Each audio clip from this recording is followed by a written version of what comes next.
자, 어, 이 교환 다 받으셨죠? 네, 교환 보면서 하나씩 보겠습니다. 자, 1번 바벨탑 건설 한 언어 한 공동체라고 되어 있습니다. 창세기 11장 1절에 보면은 온 세상의 언어가 몇 개였다고 말하고 있습니까? 하나라고 되어 있죠? 자, PPT 한번 보여주시겠어요? 지금 오늘날 이 전 세계가 나라의 개수가 이제 180개국 정도 됩니다.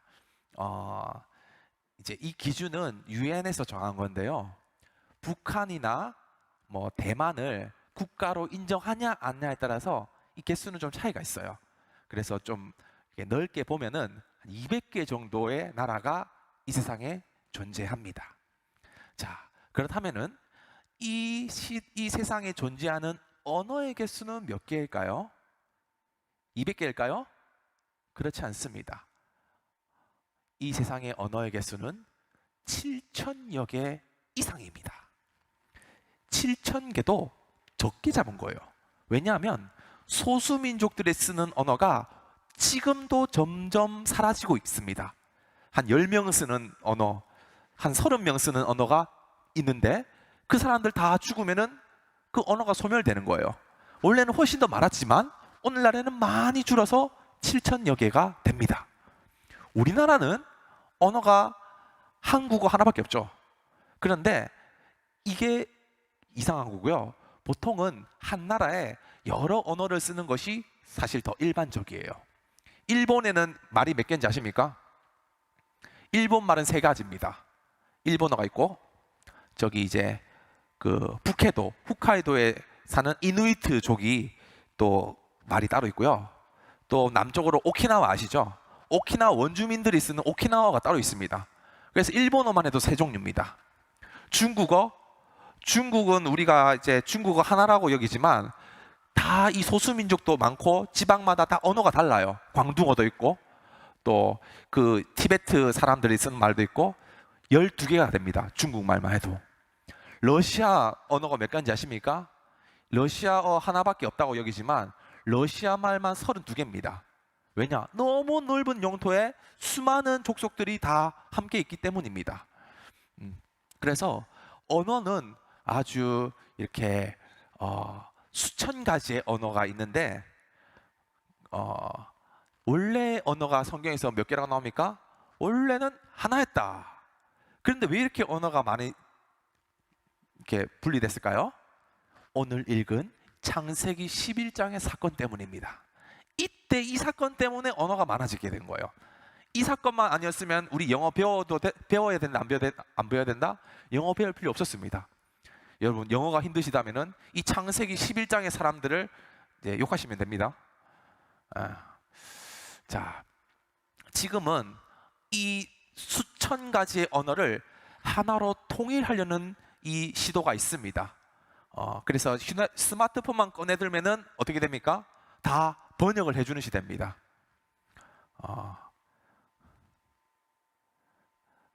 이 타이타닉 영화인데요. 이거 보신 분 계십니까? 이거 제 초등학교 때 나왔던 영화인데 오늘 사건은 딱 들어맞는 영화가 하나 있었습니다. 바로 타이타닉입니다. 타이타닉의 스토리가 이 창세기 11장의 스토리와 거의 일치합니다. 이 타이타닉 혹시 안 본 사람 있습니까? 모르는 사람? 타이타닉 몰라요? 아는 사람? 그렇죠, 많이 알죠? 타이타닉 뜻이 뭔지 아십니까?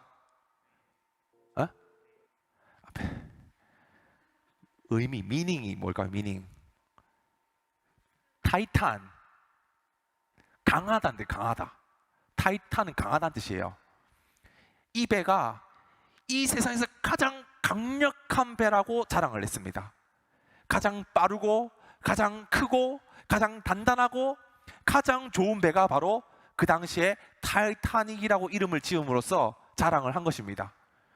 그래서 이 대서양을 가로질러서 미국으로 가는 그 여정이었는데 첫 출항 때 어떻게 됐습니까?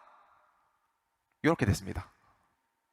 2200명이 탔는데요 1500명이 죽었어요. 물에 빠져서. 이게 뭐냐? 그 이름, 타이탄의 이름처럼 내가 자랑하고 내가 명예롭게 여기고 내가 크고 강하게 여겼던 그 인간의 계획이 얼마나 험한 것을 보여주는 영화가 타이타닉입니다. 바벨탑 사건은 인간이 바벨탑을 지음을 통해서 얼마나 위대하고 강하고 능력 있는 존재를 자랑하려는 시도였습니다. 그런데 그게 어떻게 됐냐? 타이타닉호처럼 완전히 무너지게 내리는 게 오늘 말씀의 이 스토리입니다. 장소는 어딜까? 시날 평지입니다. 성경에 보니까 2절에 보니까 이렇게 나오네요. 2절에 이에 그들이 동방으로 옮겨다가 시날 평지를 만나 거기 거류하며 나옵니다. 시날 평지가 동쪽에 있다고 나오는데요. 그러면 이 지난 시간에 얘기했던 노아와 그 후손들이 시날 평지 서쪽에 자리 잡아서 사람들이 살고 있었는데 그 서쪽이 도저히 살기 힘드니까 동쪽으로 옮겨서 시날 평지라는 곳에 정착을 하게 되었습니다. 시날 뜻이 뭐냐면 평평하다는 뜻입니다. 평평하다. 산이 많고 계곡이 있고 굴곡진 곳이 아니라 아주 기름지고 사람 살기 좋은 곳이 바로 시날 평지입니다. 3절. 자, 서로 말하되 벽돌을 만들어 견고히 굽자 하고 이에 벽돌로 돌을 대신하고 역청으로 진흙을 대신하자 이렇게 나옵니다. 한번 적어볼까요? 볼펜이 없다. 볼펜이 없어요. 네, 지금 부회장 같습니다. 자, 원래는요 돌과 진흙으로 만들었어요. 돌과 진흙. 그런데 이 시날 평지의 새로운 사람들은 새로운 기법으로 건축을 했습니다. 돌 대신 벽돌, 진흙 대신 역청을 사용합니다. 신기술이에요, 신기술. 돌 대신 벽돌, 진흙 대신 역청으로 건물을 만드는데 4절에 보니까 성읍과 탑, 뭘 만드냐? 성읍이랑 탑을 만듭니다. 그리고 그 목적은 하늘에 닿아서 우리 이름을 내고 들어 높이는 곳에 있습니다. 그래서 1번에는 이제 이 창세기 11장에는 사람들이 새로운 재료를 통해서 성읍과 탑을 만드는데 그것은 하늘을 닿아서 자신들의 이름을 내기 위해였어요. 그런데 이것은 하나님 보시기에 아주 교만한 일이었습니다. 하나님이 기뻐하지 않는 일이었습니다. 하나님이 심판을 할 만한 일이었습니다. 왜일까요? 그것은 신명기 27장 6절에 나옵니다. 자, 한번 PPT 한번 보여주세요. 신명기 27장 6절에 보면은 이게 여기가 시날평지, 현재 시날평지인데 아주 기름진 땅이죠.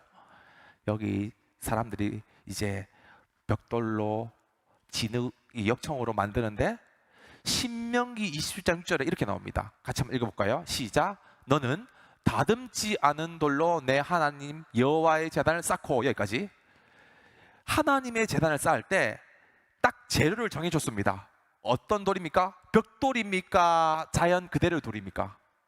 자연 그대로의, 다듬지 않는 돌, 다듬지 않는 돌. 그러니까 벽돌을 쓰면 안 되고요, 자연 그대로의 다듬지 않는 돌을 쓰는 것이 하나님의 뜻이었습니다. 제단을 만들 때나 집을 만들 때나 무엇이든 할 때, 건물을 지을 때 항상 자연 그대로의 돌을 써야 했습니다. 만약 벽돌을 쓴다? 불법이에요. 그래서 이스라엘 집을 보면요, 항상 1층 아니면 2층이에요. 왜? 이 자연석은 그 특징이 뭐냐면은 건물을 2층까지밖에 못 지어요. 왜? 울퉁불퉁하니까 3층 넘어가면 다 무너지게 됩니다. 그래서 항상 이스라엘 집들은 1층 아니면 2층이었어요. 그런데 벽돌을 사용했습니다. 이 사람들이. 벽돌을 사용하는 것은 완전히 예의가 달라집니다. 왜? 인위적인 규격화, 인위적인 계량화 되기 때문이에요. 이 벽돌을 쓰면은 이제 8층까지 건물을 지을 수 있는 그런 기술을 확보하게 됩니다. 왜? 무너지지 않고 높이 쌓을 수 있도록 계량 규격화가 되었기 때문에. PPT 또 보여주세요. 자, 여기 보면은 바벨탑을 쌓는데 자연적으로는 탑 못 쌓아요. 규격화된 이제 벽돌을 쓰는데 이 고대의 벽돌을 어떻게 만드냐? 나무 틀에다가요 진흙과 이제 짚을 넣습니다. 그리고 이제 이 벽돌을 어도비 벽돌이라고 하는데, 어도비 벽돌, 어도비 계량화, 규격화를 통해서 단단하게 햇볕에 굳힙니다. 그러면은 이 안에 있는 집들이 이제 벽돌을, 진흙을 잡아준 역할을 하거든요. 그러면은 이제 튼튼한 건축 재료가 됩니다. 여기 이제 어도비 벽돌인데요. 여기다가 불에 구워서 경도를 높이고 그리고 역청을 칠해서, 이게 바로 방수 효과예요. 방수 효과. 물에 강하게 만드는 겁니다. 그래서 높이 쌓을 수 있었어요. 근데 우리는 상상하기로는 하늘 꼭대기에 단다고 해가지고 한 100층, 200층 생각하는데, 이 고대인의 시각으로는 8층 건물밖에 못 만들었고요. 8층 이상의 건물을 만들기 위해서는 벽돌로 안 됩니다. 반드시 철근이 들어가야 돼요. 철근. 9층, 10층 넘어가려면 철근 없이 8층 이상의 건물은 무너지게 돼요 또. 근데 8층만 돼도 그 당시에는 아주 높은 건물로 여겨졌을 겁니다. 이 사람들은 그렇게 높이 쌓아 하늘에 닿아 자신들의 이름을 내고자 했었습니다. 왜 이러한 시도를 했을까요? 그냥 농사 짓고 도시를 만들어서 문명 발전시켜 그냥 살면 되잖아요. 이 사람들은 노아의 후손들입니다. 노아의 후손들은 노아의 시대 때 전해드렸던 아주 끔찍한 사건에 대해서 공포감을 느꼈을 겁니다. 그 노아가 겪었던 사건이 뭘까요? 바로 홍수 심판, 홍수 심판. 노아 홍수 심판으로 인해서 온 세상이 다 물에 잠겨 쓸려 내려가 버렸던 것입니다. 그런데 첫 번째 홍수는 우리가 몰라서 그랬어. 갑자기 당했던 거야. 이제는 이 후손들이 새로운 대책을 찾습니다. 어떻게 하느냐? 홍수가 막 이렇게 물이 막 꿀꿀꿀 세상이 막 넘칠 때 이 홍수보다 더 높은 건물을 만들어 버려서 여기 다 역청을 칠해서 방수를 만들어서 하늘 끝까지 닿아버리면은 홍수가 나도 어떻게 하면 됩니까? 위로 올라가면 되는 거예요. 위로 올라가면은. 그럼 우리는 안전해. 하나님, 심판하려면 해봐. 내가 탑을 높게 만들어서 하늘 끝까지 닿아서 나 그걸로 빛이 나면은 당신 아무것도 아니야 하는 교만함이 바로 바벨탑을 높게 만들었던 이유입니다. 바벨탑의 이유는 노아 홍수 심판에 대한 인간의 대항입니다.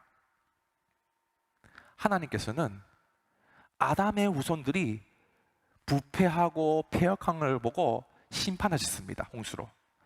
이제 노아의 후손들만큼은 이제 나를 경외하고 말씀에 순종하겠지.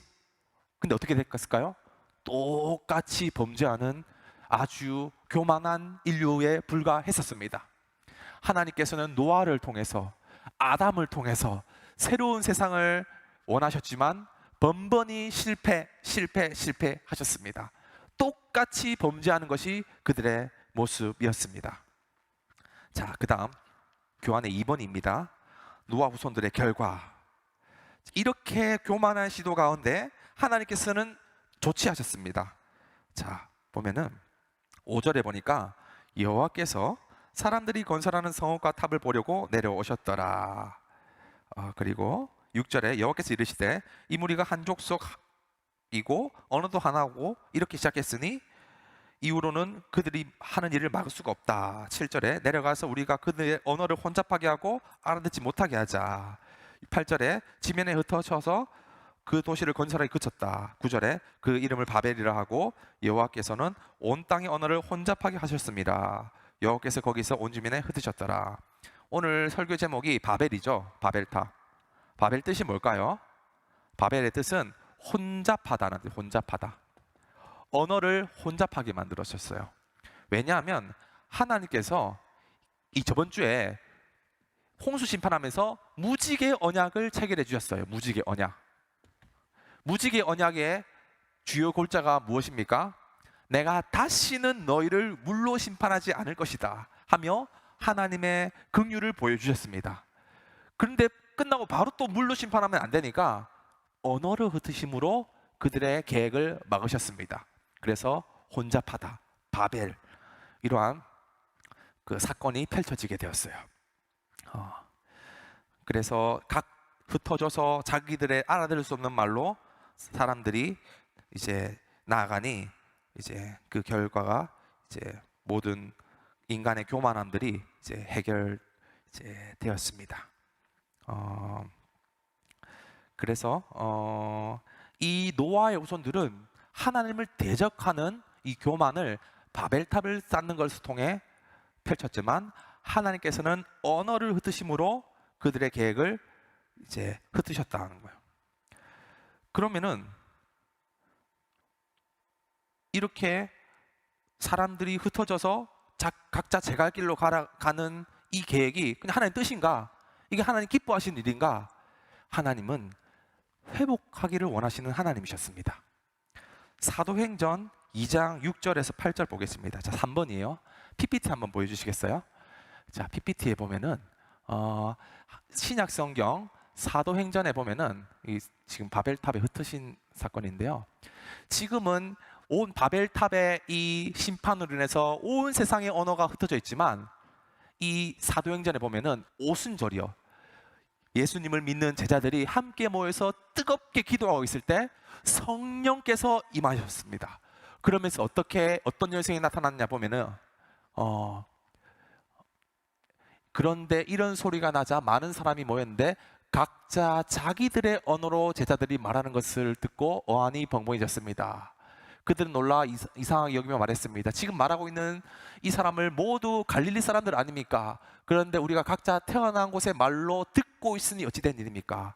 오순절은요, 온 그 세상에 흩어진 유대인들이 함께 모여서 이제 하나님 앞에 제사 드리는 그런 절기입니다. 그래서 모두가 다 예루살렘 성전에 모여서 이방의 디아스포라에 사는 유대인들이 모이는 시기인데, 여기 보면은 저기 그리스에서도 오고요, 저기 멀리 터키에서도 오고, 저기 또 아프리카에서도 오고, 온 세상의 각지에 있는 사람들이 옵니다.